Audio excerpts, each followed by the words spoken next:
Assalamualaikum warahmatullahi wabarakatuh. Bagaimana kabarnya teman-teman? Semoga lekas sembuh, semoga selalu dalam keadaan sehat walafiat. Bagi yang sakit semoga cepat sembuh ya. Amin ya rabbal alamin.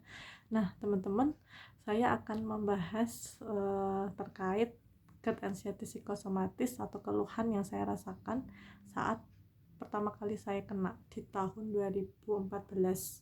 Begitu juga proses pengobatannya seperti itu ya.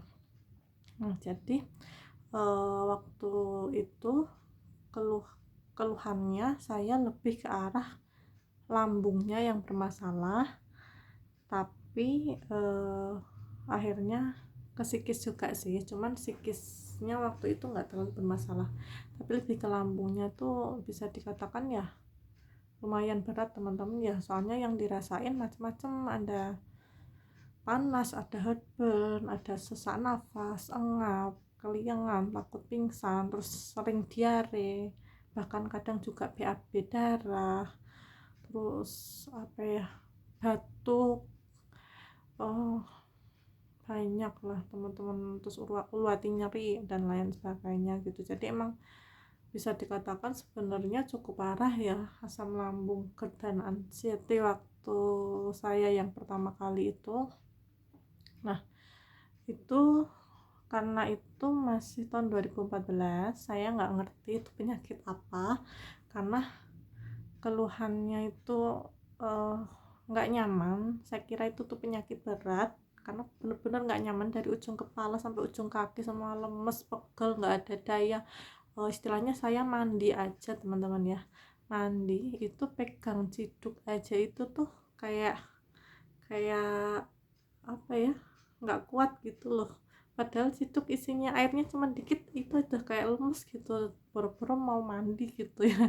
Mandi juga males banget soalnya eh, kena air langsung kayak agak meriang-meriang, nggak jelas, kayak masuk angin gitu. Terus make apa ya, bawa gayung itu juga kayak lemes, kayak nggak ada daya, kayak nggak ada energi gitu.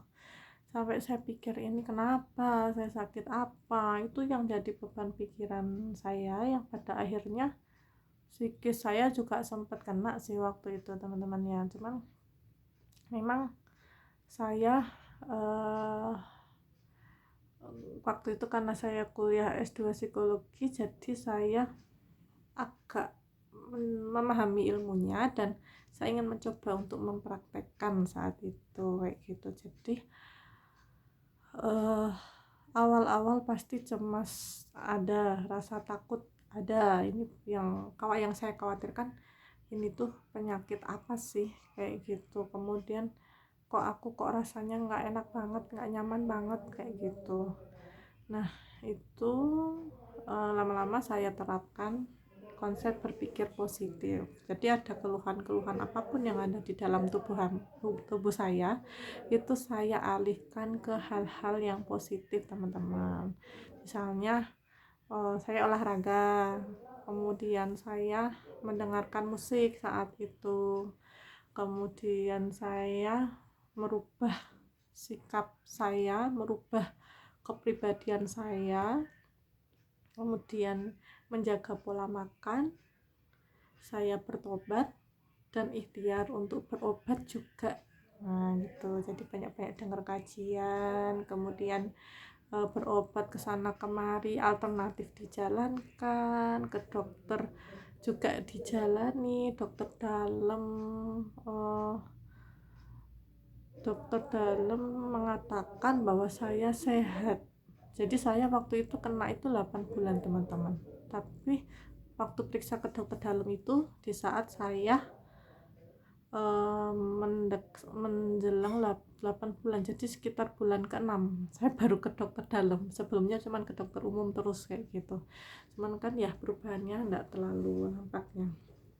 Terus nah ini yang jadi ini ya, coba apa istilahnya, saya alhamdulillah dikasih solusi sama Allah, saya minta petunjuk terus sama Allah untuk kesembuhan saya.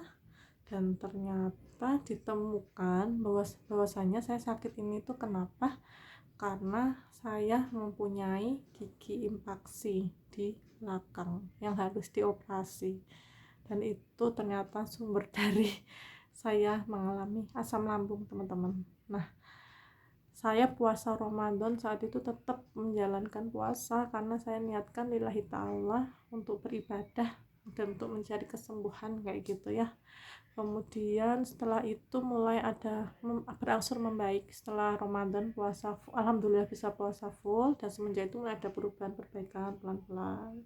Kemudian saya periksa gigi karena saya nggak nyaman juga nih di rahang nih, kayak untuk buka mulut tuh gitu nggak bisa, sakit banget, susah gitu, kayak ada yang pegel gitu di bagian sini, kaku kayak gitu. Nah ternyata setelah di ronsen, nah itu saya ada gigi infeksi, teman-teman ya, yang harus dioperasi. Ini saya operasi satu gigi yang di bawah sebelah kiri karena itu yang langsung menyambung ke sarafnya ke lambung gitu ya. Alhamdulillah ya Allah, ya Allah, yang saya syukuri bahwa setelah operasi itu ternyata keluhan semuanya hilang, teman-teman. Dan ya, perjuangan perjuangan berobat ke sana berobat ke sini, minum kunyit juga saya minum, terus susu kefir juga saya minum. Nah susu kefir ini membantu banget, teman-teman. Jadi susu kefir ini susu yang difermentasi. Nah ini kalau dirutinkan diminum insya Allah akan membawa kebaikan untuk kita. Dan akhirnya ternyata Allah ngasih solusinya setelah saya 8 bulan menderita. Ternyata awal mulanya hanya dari gigi, langsung lambung saya bermasalah. Selain ada masalah psikis, ya kembali lagi ya ke masalah keluarga. Waktu itu juga masalah, masih memikirkan masalah kegalauan pekerjaan, galau jodoh dan lain sebagainya. Pasti ada masalah yang dipikirkan pasti. Nah ini yang memicu saya menderita itu. Nah mungkin untuk pengalaman GERD, anxiety dan psikosomatis saya yang pertama kali ini sekian dulu ya teman-teman ya.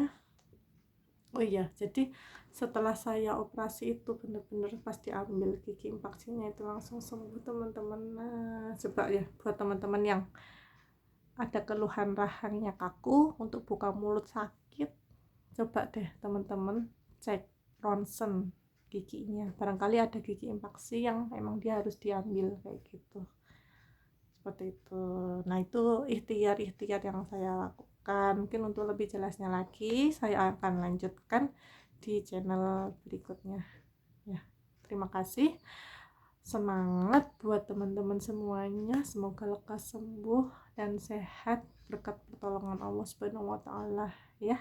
Yang penting ikhlas dan ridho dalam menjalani kehidupan sehari-hari meskipun penuh dengan berbagai sensasi, teman-teman ya. Ya, terima kasih. Wassalamualaikum warahmatullahi wabarakatuh.